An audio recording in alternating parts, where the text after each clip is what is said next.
Pulum var, cəriməsini ödəyəcəm. Bir neçə ay bundan öncə Qalenvagen idi, səhv eləmirəmsə, Azneft dairəsindən tam əks yolda sürücülərin üstünə çıxırdı. Əks yoldan gələn sürücülərin üzərinə çıxırdı. Bununla bağlı da özü belə yaxşı iş görmüş kimi videonu çəkmişdi, paylaşmışdı sosial şəbəkədə. Mənim qarşıma çıxdı və mən də bunu paylaşdım. Zərrə qədər umurumda deyil ki, kim Qalenvagen sürür, kim Range Rover sürür. Bahalı maşın sürürəmsə, cəriməsini ödəyəcəm, balımı mənə yazacaqlar deyib də əks yola çıxıb başqasının həyatı üçün Qalenvagen yox, Qalenvagen atasının belə yol hərəkəti qaydalarını pozmasına icazəsi yoxdur. Nə fərqi var ki, siz nə maşını sürürsünüzsə sürün, o deməkdir ki, başa düşmürəm, kasıbı ayaqlayacaqsınız orada, sizdən balaca maşın sürəni ayaqlayacaqsınız və burada mənim şoka düşdüyüm məqam nədən ibarət oldu? Həmin videonu paylaşdım, üzərindən şərhini verdim və elə birinci olaraq o videonun altından yazan həmin maşının sürücüsü oldu. Ay xanım, nə şişirdiniz? Çıxmışam əks yola, əcəb eləmişəm,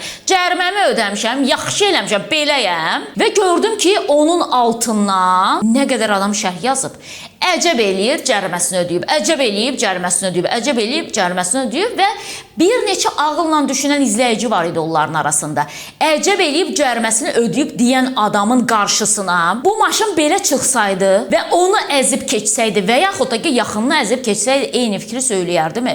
Və çox maraqlıdır ki, biz fərqinə varmadan hadisənin bunun maşını hündürdürsə, bu nə eləyirsə, düz eləyir deyə bir yanaşma sərg eləyirik. Çox da ayıbdır.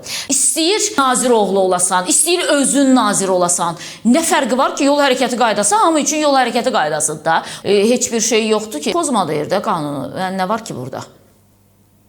İndi bir adama faktı göstərib söz deyə bilmirsən və salam, ağızlarını açırlar, gözlərini yumurlar.